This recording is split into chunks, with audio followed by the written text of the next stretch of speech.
Good morning, YouTubers, or afternoon or evening or wherever it is where you're at. I don't really care. So we've got a table saw here, and one of the problems that you run into with table saws is sawdust. Now that should stand to reason, that should be common sense, but for some reason it's not. I don't know why.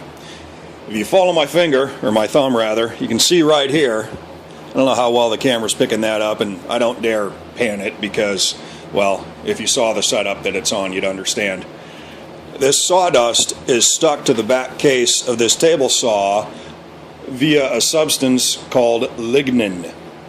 I think it's spelled Lignan.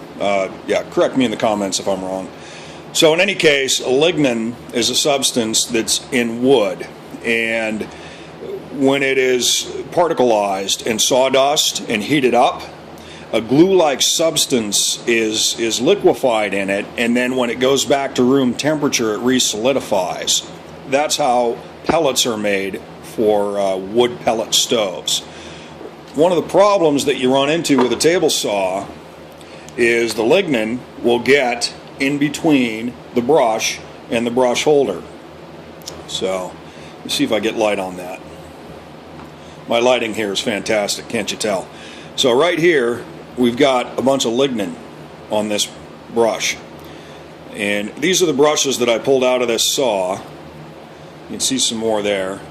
You see that lignin back here? It acts like very, very coarse glue.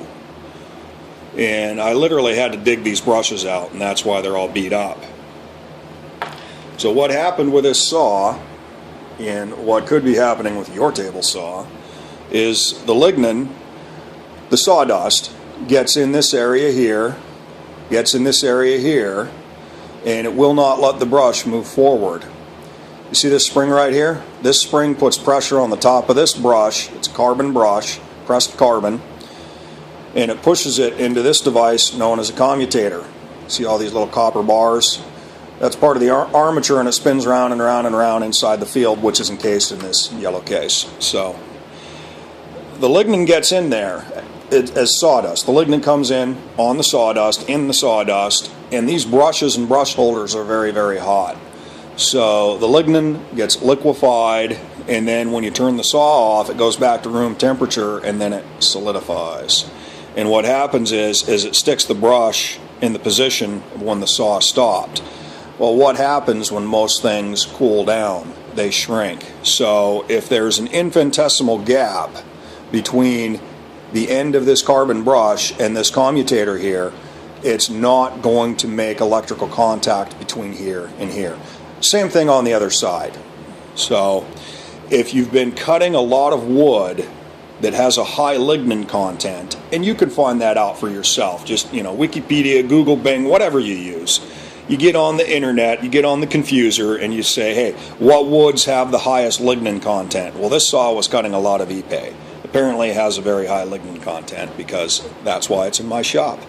So, your saw's not working, get out your tools, take that cap off, blow this out, and make sure you're not hooked up.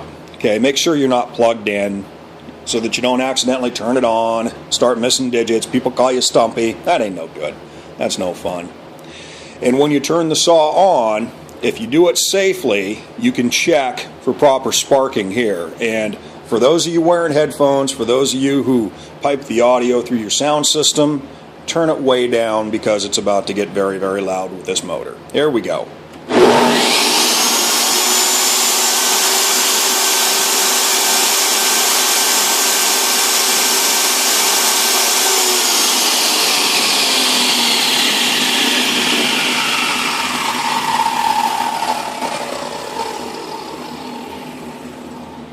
And because I have such a fantastically professional lighting and camera setup in here, I don't know if it picked up the sparking here. You saw just a little bit of sparking on those brushes, tiny bit. That's fine. If you see a whole bunch of sparking, well, you need to repair it, or you need to take it somewhere that needs repair. So, in any case, I hope you learned something. Hope you enjoyed the video.